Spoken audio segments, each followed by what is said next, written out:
The United Nations Security Council met on Monday to reverse President Trump's decision to recognize Jerusalem as Israel's capital. It's the latest development in a long history involving the Holy City. In 1980, Israel passed the Jerusalem Law. It designated Jerusalem as the eternal, undivided capital of the Jewish state. Then, in protest, the nations of the world moved their embassies from Jerusalem to Tel Aviv.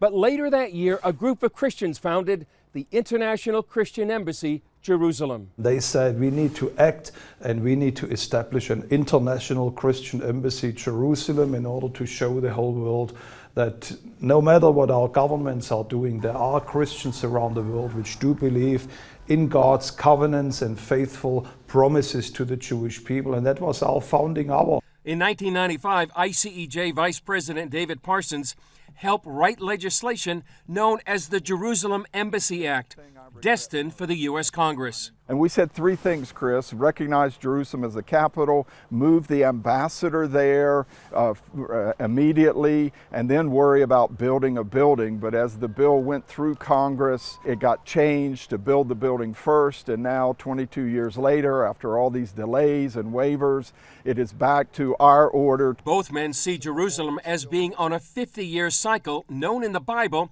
as Jubilee, where every 50th year is a year of liberty and restitution. 150 years ago, British archaeologist Charles Warren discovered the original city of David. 50 years later, in 1917, General Edmund Allenby captured the city of Jerusalem, ending 400 years of Muslim Ottoman rule. In 1967, Israel recaptured the old city in Temple Mount for the first time in more than 2,000 years. Then came 2017. We believed God would do something significant this year here in Jerusalem. And lo and behold, at the end of the year, your government, Donald Trump, the American government, decided to recognize Jerusalem as the capital and also move the embassy here. Something new and exciting is happening for Jerusalem itself that propels it, releases it further into its prophetic destiny.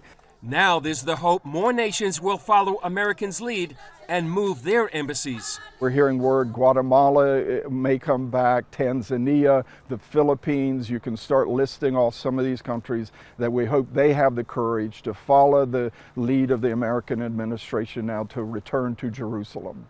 They feel it's critical for Christians around the world to pray for Jerusalem. The violence that's been threatened, that God, in a year of favor, in a year of Jubilee, that He would take care of that. We've been praying that here in Jerusalem, any fire, any anger would be doused. But also I do believe we need to pray for the Arab world.